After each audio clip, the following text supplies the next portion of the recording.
anunciado, y lo que tengo en mis manos son dos textos que leen los alumnos de quinto de secundaria de los colegios públicos de nuestro país. Aquí tengo el de formación ciudadana cívica y aquí el de historia, geografía y economía.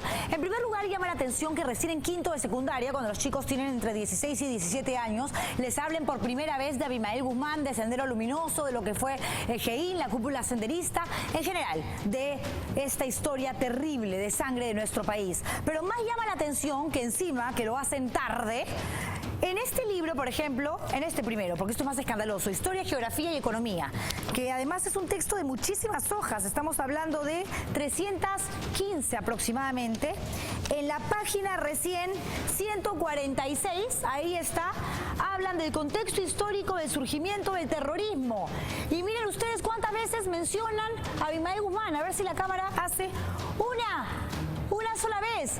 Y claro, la gente después ve en un video a Abimael Guzmán y no lo va a reconocer, un chico de quinto de media. ¿Por qué? Porque aquí no hay ni una sola foto de Abimael Guzmán. ¿Cuánto hablan de Sendero Luminoso, de Lucanamarca, de lo que sucedió en Ayacucho, de Tarata, de quién fue Elena Iparraguirre, de qué fue el MRTA, de cómo el pensamiento Gonzalo empezó a extenderse en el Perú, en la parte de la sierra de este país? ¿En qué momento? ¿Del maoísmo, del leninismo, de cuántos viajes hizo a China, de la propaganda que empezaba a aparecer por todas partes, de cómo llega luego a Lima? ¿En qué momento? Nada. Del GEIN, de los verdaderos héroes, de los 87 policías encubiertos que lograron a capturar no solamente al genocida, maldito asesino de Guzmán, sino también a sus compinches, a los que formaban parte de la cúpula. ¿En qué momento mencionan a Maritza Garrido Leca? ¿Ah? ¿En qué momento a los demás? Marta Guatay, acá la aparición del MRTA sale en octubre, ¿eh? No, ni la mencionan. Y en el libro de educación cívica, a ver, cívica y ciudadanía, ahí está, formación ciudadana. ¿Cómo vas a formar ciudadanos? Si bien ustedes, lo único que dicen, el 12 de septiembre de 1992, una fuerza de élite de la Policía Nacional al mando del general Antonio Questín Vidal captura a Abimael Guzmán, líder máximo de Sendero Luminoso. ¡Oh, cuánta información! Ya, ahora sí, es una vergüenza. Van a ver ustedes el informe completo donde mostramos esto, mostramos más y mostramos la increíble respuesta que hemos recibido del Ministerio de Educación. Ahora mismo no puedo referirme a una ministra, porque Marilu Martens ya no está, no hay nadie en el Ministerio de Educación, pero hay trabajadores que han respondido. Y cuando sepan ustedes lo que dijeron, les va a dar más pena, más tristeza y más preocupación que esto que les acabo de mostrar. Se los aseguro, ¿eh? Miren. Todo el horror que causó el accionar de Sendero Luminoso forma parte de la historia reciente de nuestro país. Una cruda historia que parece no muy lejana, pero que para muchos jóvenes resulta desconocida. ¿Conoces a esta persona? Yo sí sé. Pero respóndeme. ¿Conoces a esta persona? Es uno de los líderes del... ¿cómo se llama? Este es un libro de historia que distribuye el Ministerio de Educación a alumnos de quinto año. Solo se dedica 2 páginas a la crisis de la violencia entre los 80 y 90. La información es básica y no expone a profundidad quién era Abimael Guzmán. Tampoco se muestra una sola fotografía del líder de Sendero. La barbarie terrorista se aborda solo en quinto de secundaria, aunque próximamente esta se ampliará en una nueva materia. A partir del próximo año la vamos a implementar porque es una nueva área del nuevo currículo nacional y que esta área nos va a permitir abordar el tema del terrorismo desde segundo de secundaria en adelante. Datos más completos se encuentran en el texto escolar de formación cívica, que contiene además críticas contundentes. Incluso explica los principios del llamado pensamiento Gonzalo. Lo que apenas se menciona es el trabajo del Grupo Especial de Inteligencia, GEIN, que logró la captura del siglo.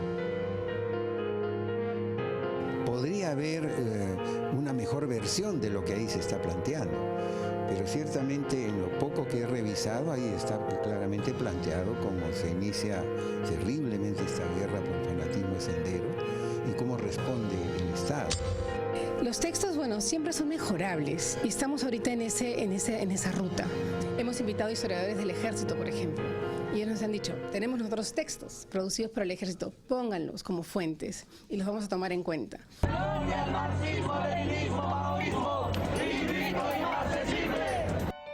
En contraparte de lo planteado en las aulas, el brazo político de Sendero, el Movadef, difunde a través de las redes sociales sus ideas basadas en el pensamiento Gonzalo, precisamente a los más jóvenes. En los 80 y 90, Sendero Luminoso difundía todo tipo de propaganda subversiva impresa para calar en la población. Llegamos a incautar de 6 a 8 toneladas de propaganda subversiva. Para Guzmán, lógico, ya posteriormente, era cuanto su organización hacía más propaganda, llegaba a la mente y al corazón de todos los peruanos. Tenían un departamento especializado que producía afiches, folletos y panfletos como estos. Para su distribución, los separaban en cajas que membretaban con nombres de artículos de aseo personal. Mire usted que cuando ellos llegaban a una agencia de transportes, entonces ellos declaraban, estamos enviando 30 perfumes. Y le hacían la boleta por 30 perfumes. ¿Y en realidad qué era? Era pues propaganda terrorista. Lo que ellos buscaban era que este tipo de documentación llegue a lugares alejados y a nivel nacional. Material en el que se leen frases como elecciones no, guerra popular sí o fusilamiento selectivo, siempre con letras rojas y acompañado de violentos gráficos. Estos panfletos ahora forman parte del Museo de la Dincote y pertenecen a la historia que deberían conocer al detalle las nuevas generaciones.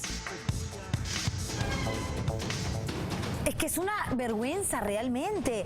Aquí en el libro de Educación Cívica y Formación Ciudadana, miren a los ciudadanos que están formando en los colegios públicos, en los colegios estatales. Hay chicos, y que seguramente muchos también son de colegios privados, pónganse las pilas también en los colegios privados, por favor, ¿cómo es posible? Que les muestran la foto de Abimael Guzmán y no lo reconocen. Y esto no es que han entrevistado, han encuestado nuestro equipo de reporteros a 100 chicos y de 100 uno no sabía y lo colocó. No, hace 6 años más o menos yo hice un informe para la revista Somos, si no me equivoco, un reportaje sobre Abimael Guzmán y lo que era el terrorismo, y me fui a la puerta de colegios privados, a la puerta de colegios públicos a esperar la salida de chicos que ya están acabando, cuarto, quinto de media, y no sabían que era Sendero Luminoso. Ah, creo que es un grupo que le hizo algo mal al Perú, ¿no? Ah, ¿tú sabes qué es el pensamiento Gonzalo? No. Abimael, ¿cómo se apellida? Ay, no me acuerdo. ¿Tú sabes quién es Eleni Parraguirre? No. ¿Tú sabes dónde queda Lucanamarca? No. ¿Tú sabes qué pasó en Ayacucho? No. ¿Tú sabes qué significan las siglas MRTA? No. ¿Tú sabes quién es Marta Huatay? No. No saben. ¿Y cómo van a saber si encima el título que le ponen en Formación Ciudadana y Cívica de este libro recién de quinto de media es Un pasado doloroso, la crisis de violencia en el Perú? La crisis de violencia, la violencia sangrienta en el Perú, el terrorismo, la peor lacra que hemos tenido. El GEIN, ¿dónde lo mencionan? Acá no hay ni una sola foto. Mira la foto de Abimael Guzmán, chiquitita, chiquitita. Ahí está, como para que pase desapercibida. Y aquí glosario, es que, ¿saben qué? Da bronca, de verdad da bronca. Glosario, terrorismo, conjunto de acciones violentas destinadas a provocar un efecto de miedo y ansiedad en la población con la finalidad de imponer una ideología y contribuir con ello a legitimar al Estado y tomar el poder. ¡Oh, cuánta información!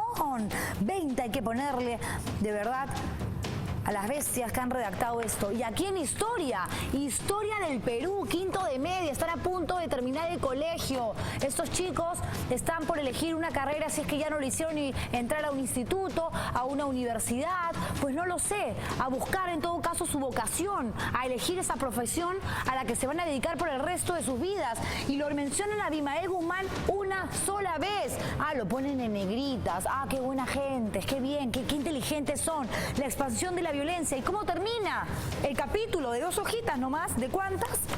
Ahí está, de 320, 2 hojitas le dedican. Así, a inicios de 1990, los actos terroristas habían recrudecido. No obstante, en esa misma década se gestaría la derrota de los 2 grupos terroristas. ¿Y ahí cómo, ¿Y cómo se gestó la derrota? ¿Qué hizo Montesinos, por ejemplo, en esa época? ¿Por qué no cuentan que Fujimori estaba pescando en Iquitos? ¿Por qué no cuentan que el grupo de inteligencia GEIN cobraba 3 soles y que trabajaban en una oficina, que las sillas estaban rotas, hasta que el gobierno norteamericano, por el atentado en el Polo, se puso las pilas por miedo a que sucediera un atentado en la embajada y empezó a dar dinero, a contribuir con GEIN para que pudieran al menos tener plata para para la gasolina o meterse, subirse, abordar un taxi y poder llegar a esta casa de Surquillo donde Maritza Garrido Leca y su marido escondían al genocida. No les interesa nada. Y en el Ministerio de Educación dicen, no, a partir del próximo año vamos a empezar a hablar más del terrorismo en los libros, vamos a publicar textos para los chicos de segundo, tercero, cuarto y quinto de media. Ah, ya, ok, porque los llamamos, responden así. En fin.